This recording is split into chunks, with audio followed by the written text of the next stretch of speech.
Hi teachers, this is a quick video on walking you through the reimbursement process for mileage, any classroom supplies, or any activities that you may have spent your money on during the year.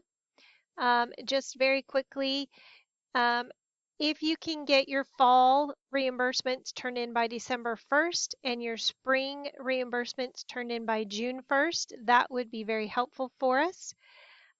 Mileage, you can be reimbursed up to 14 cents per mile, and that's for driving to and from your seminary class or any in-service meetings. You may also be reimbursed for supplies. That's up to $50 per school year. So that's for both semesters. And each teacher gets $50. So if you are in a team teaching situation, then you and your team teacher get $50. But there are specific things that we cannot use that $50 for. That would be food, gifts, gift cards. Those kinds of things cannot be reimbursed. Some things that can be reimbursed would be any sort of like HDMI cords, copies, paper, bookmarks, um, notebooks, markers.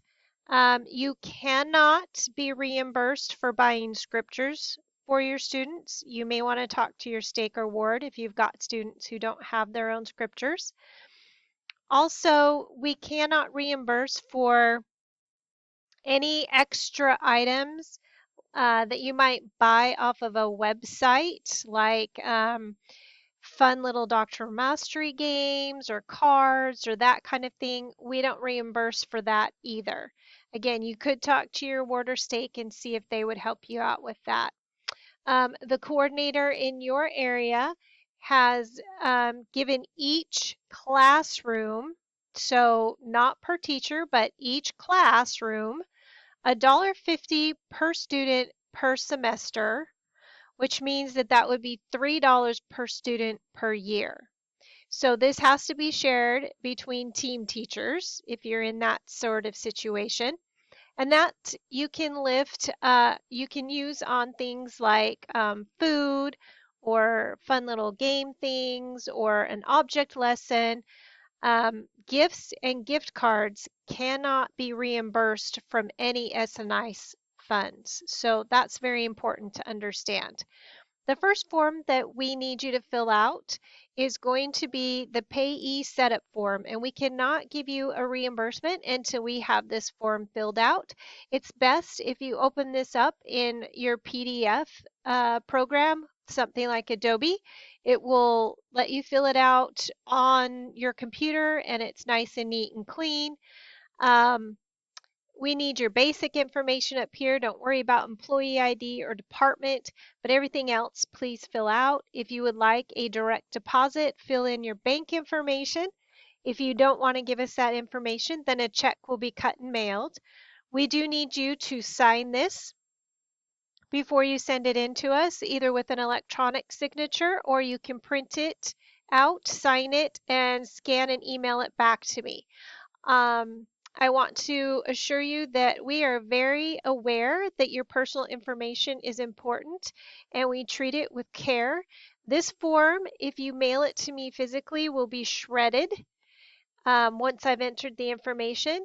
Or if you send it to me electronically, it will be deleted off my computer, out of my email. We're very cautious about your personal information.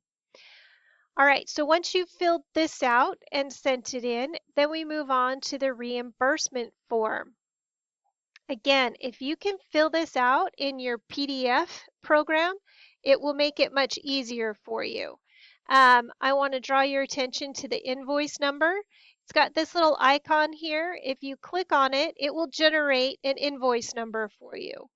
And there, you see it's got one right there. Fill in the rest of this information. If you are being reimbursed for your trip to and from seminary, it's pretty easy just to put in the starting point, the destination point, your round trip miles, and that it's teaching for seminary. And then you can click on the different days of the month that you traveled for seminary. Um, Unfortunately, it only gives us 3 months, so if you need a fourth month, you're going to have to fill out a second one of these forms for the travel. Varied travel, this section would be used for something like in-service, or if you had a special like multi-stake meeting with your coordinator, that's what this one would be. It would be a destination that you're not doing on a daily basis. If you're getting reimbursed for travel, for mileage, please include a map off of Google Maps, MapQuest, something like that, that shows us the route as well as the mileage. And then down here, your other expenses. This is where you're going to enter in the reimbursement for your $50 classroom supplies or your $1.50 per semester or $3 per year activity supply. If you need more than 2 spaces, that's what this purple button is for. Click on that. Takes a minute, but it will generate a whole second page where you can put in, it's got plenty of room for as many purchases and receipts as you need. So when you send these forms to me, I need a payee setup form. If you have not sent one in within the last 2 years, I will need the non-employee reimbursement form, this one right here, whether it's just one page or if you have the extra page for purchases. I will need a map if you're being reimbursed for any travel. And then I will need an electronic copy of any receipts. The receipts need to have only the purchases you are being reimbursed for. For example, if you run to H-E-B and you grab your groceries and then you also get a pack of pencils for your class, the pack of pencils need to be on a separate receipt than the one for your groceries. The auditors don't want to have to dig through your personal purchases to find the one that you did for seminary. So please keep all seminary purchases on their own separate receipts. And then once you've sent all of this stuff to me electronically, I can get going on the reimbursement.